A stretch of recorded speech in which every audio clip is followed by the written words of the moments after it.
Hey there mga my love Sagittarius! Thank you so much for always staying here with me. So yan mga babes, no, ang ating content ngayon ay May 2024 reading ninyo guys. Pero bago yan, no, let me just greet everyone. Hi and hello new subscribers, ako po si Yan and welcome. Sa mga returning subscribers, thank you so much sa inyong warm love and support kang binibigay sa akin. Lahat tayong gender, babae, lalaki, LGBT, cross-watchers, you can flip roles if you want. Of course, you can do that. And at the end of the day, you always have your free will. Please do know that this is timeless as well. So, ano pang wini-waitings natin here, no? Mag-start na tayo. Yan. So, meron pala tayong other channels. Kung kayo ay interested na tumambay din sa mga yan, ang mga links po ay nasa description box. So, Spirits and Angel Guides, Archangel Michael, thank you so much. What do we have here for Sagittarius, May 2024, please? Sagittarius, mga dapat nilang malaman, May 2024, please. Sagittarius.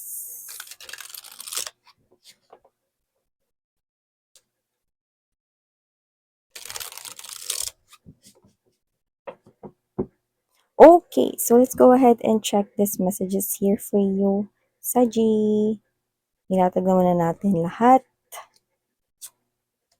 Two of Pentacles energy. Ten of Swords. Full card energy. Knight of Pentacles. Two of Cups. Four of Coins, World card. Ten of Coins.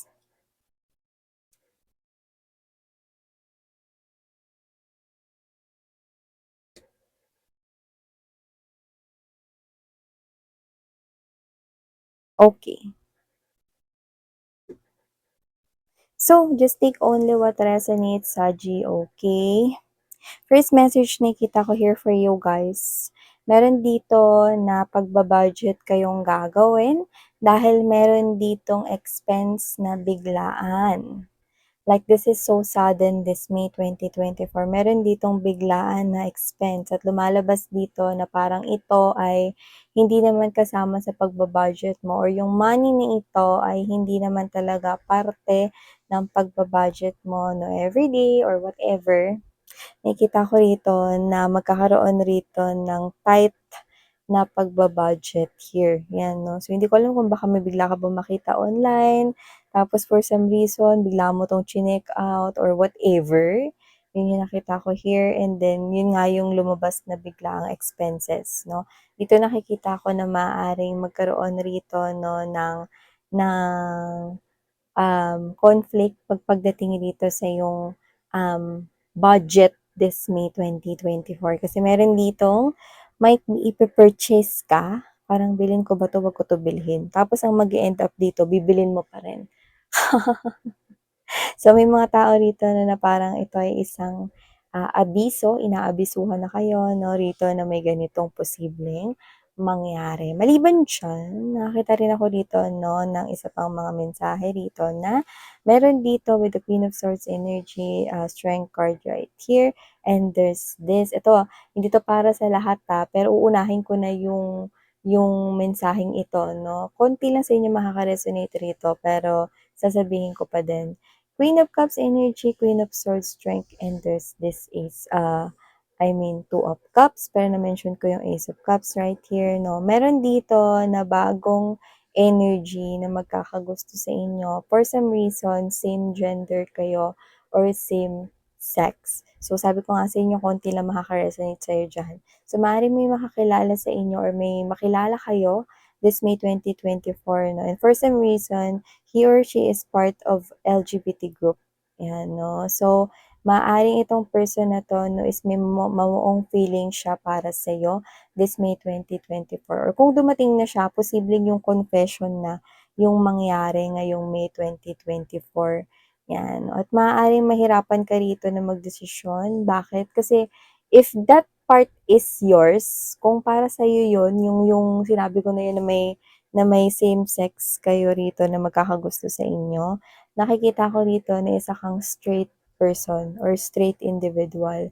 So, kung ikaw ay isang babae 'no, at babae rin yung nagkagusto sa'yo, straight ibig sabihin nun 'no, na ikaw ang gusto mong kapareha is dahil isa kang babae, lalaki ang gusto mong makapareha. Yan, oh, so nakikita ko rito. Of course, sweetheart LGBT, just take only what resonates with you guys. And I really do respect you a lot. Okay, you know that. And, okay, I do see that another message from here, okay, na hindi naman yung klase ng love life. Nakikita ko rito na meron ditong malalaman ka sa isang friend or sa isang kakilala rito, no? Na 'pag narinig mo yun parang ang hirap na mapaniwalaan or totoo ba yun? Parang too good to be true or it sounds like na parang parang ano naman, parang parang parang hindi ko ma-accept kung ano yung sinabi niya sa'king information. Yung parang mahirap tanggapin yung information na maririnig mo. Maybe it has somehow connected to truth, okey? Parang too good to be true pero totoo yun. So, yun nakikita ko rito, 'no, yung malalaman mo is totoo yun, pero parang ang hirap i-digest, parang gano'n, 'no. Kung ano man 'yan, manggagaling sa friend 'yan. Hindi yun confession of love, pero parang ang hirap na parang i-accept kung ano yung sasabihin niya na yun, 'yan, 'no, or lumalabas na parang kung ikaw yung nasa sitwasyon na yun, baka magkuwentuhan kayo or what na parang kung ikaw yung nasa sitwasyon na yun, parang di ko alam gagawin ko, friend, parang gano'n, 'no. So, whatever the case may be, just take what resonates, pero may ganyan tayong nakikita rito sa iyong energy na parang meron ka rito makakausap and to that part parang, "Ay, ang hirap naman nun, friend." Yung nakikita ko rito sa'yo, Saji, 'no, kung ano man yun, hindi ko alam kung anong sasabihin niya sa'yo, pero totoo yung sasabihin niya sa'yo. So, hindi yun tsismis, okey? Maliban diyan, nakakita rin ako rito 'no, na meron ditong opportunity na darating sa'yo maganders 'no, maganda dito 'no. Kaya ko sinabing maganders kasi nakikita ko rito na posibleng diyan ka na magtagal or yan na yung raket na, mapapadalas mong gawin, 'yan 'no, kasabay ng isa mo pang work kung may isa ka pang work. Basta meron ditong magandang oportunidad this May 2024 na napaparating sa'yo at nakikita kong itutuloy-tuloy mo 'yan, okey? Magdadala yan sa'yo with the Queen of Pentacles energy to the Star ng recognition, puwedeng mas makilala yung pangalan mo because of that product or maybe you're selling here something. Puwede kang isang business entrepreneur or you could be someone here working in a company. May promotion, possible 'yun, pero meron ditong recognition, that strong points as well. Wow, 'no? Pera 'yun kung saan makakapag-ipon ka, 'no, ng mas maganda 'no, at maganda rito, nakikilala ng tao yung ginagawa mo, effort, nakikilala nila, 'yan. So, maliban diyan, Saji, nakita rin ako rito 'no, na meron ditong person na, matagal na parang natapos ang inyo ritong relasyon, pero hanggang ngayon 'no, binabalik-balikan niya pa rin yung mga ala-ala ninyo. So, lumalabas rito na sa tagal nito, posibleng hindi siya yung recently na ex mo na naka-break mo. Posibleng isa siya sa mga naging ex mo noon. So, nakikita ko siya this May 2024 na binibisita yung mga dati niyo sigurong kinakainan na restaurant, dati niyong tinatambayan na park, yung nakita ko siya bumabalik diyan at, bumabalik rin sa kanyang ala-ala 'no, ang iyong ala-ala, 'yan 'no. Bakit miss 'yan? Anong ano nun? Ano, kung sino 'tong person na 'to nakikita ko na makikipagkita siya sa'yo or makikipag-communicate siya sa'yo with the full card energy in the world. Gusto niyang buksan ulit ang matagal ng sarado na koneksyon ninyo. If you will allow this person here to come into your life, then this person will not let you go.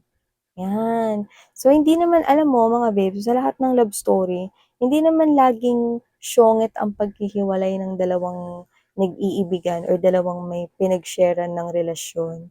Minsan may mga dahilan na rin na parehas nag-agree yung dalawang partner na maghiwalay muna or whatever 'no. Basta iba-iba kayo ng kuwento ng love story ninyo. Dito kasi nakita ko 'no, na kung ano man yung naging dahilan ng paghiwalay niyo noon 'no, posibleng hindi yun mabigat or hindi yun yung parang kasuklam-suklam 'no, para hindi mo siya ulit tanggapin sa buhay mo. Kung sino 'tong person na 'to na this person wanna try to come back into your life, and this time he or she will not let you go.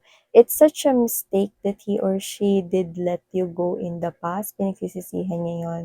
Now this person here is trying to search and look for you everywhere. And this person is wanting to start with this Knight of Pentacles energy and the World card. And there's this presence of Ten of Coins. This person here do not want to let you go and is already matured enough to take care of this relationship. Maybe masyado kayong bata when you deal with this person in the past. But whatever the case may be, I'm seeing someone here, kilala mo na siya at ipupurso ka niya ulit. But this time, nakikita ko na lalaking-lalaki na talaga siya. Very manly, no? At babaeng-babae na talaga siya, no? Very talagang woman, matured man yung tinutukoy ko dun sa lalaking-lalaki manly at babaeng-babae. Energy lang to mga babes, no? Na ready na siya for this relationship now. Kasi he or she is old enough or matured enough to handle his or her heart and your heart as well. Yan, no? So, nakikita ko rito na maliban dyan sa usaping pag-ibig ninyo, kung meron ka mang jowa ngayon, nakikita ko na meron dito na travel sa inyong dalawa. Pero mag-ingat lang kasi nakikita ko rito na may posible kayo rito na maiwanang importante sa inyo na gamit. Yan, no? Sabihin natin ganito, nag-out of the country kayong dalawa, picture-picture gamit ang inyong DSLR. Ngayon, pwedeng DSLR, cellphone, mga ganyan, no? And then, for some reason, nagutom kayo, punta ka sa restaurant, nilapag niyo yung phone ninyo, no? And then, nagkalimutan na kasi sobrang happy lang na namasyal kayo, no? And then, naiwan mo yung phone mo for some reason, no? Nakikita ko na may mawawalang importanteng gamit dito. So, kung kayang ingatan yung gamit, ingatan na, no? Tapos nandun pa lahat ng pictures, di ba? Example lang naman yun. So, nakikita ko rito mga babes, so that you need to protect here your things, no? Pwede naman kayong maglabing-labing or maging clingy sa isa't isa, no? Pero make sure na yung cellphone ninyo, gamit nyo, wallet nyo, no, is talagang nandyan sa loob ng bag ninyo or yung bag ninyo na huwag nyo kalimutan. Baka maiwan niyo yan somewhere, yan, no? So, nakikita ko na mawawala yun, hindi dahil sa i-snatchin niyo ng iba or kukunin sa pilitan sa inyo, hindi, parang ikaw or yung partner mo yung makakaiwan nun.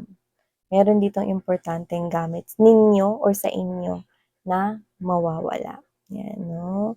So, nakikita ko rin dito mga babes na maliban diyan, meron din tayo rito na parang ewan ko may nagtatanim ba dito or whatever, no? So, nakikita ko rito na parang meron ka ritong iniintay na na potential buyer kung meron ka man kunyari, umusbong na yung puno ng mga mangga mo, 'no? Ikaw 'to na iniintay mo na lang na pick upin yung mga fruits na 'yan para mabayaran na 'yan sa'yo, mga gano'n, 'no? So, nakikita ko rito na meron dito na posibleng magbukas sa inyo na opportunity para mas lumaki pa yung savings ninyo.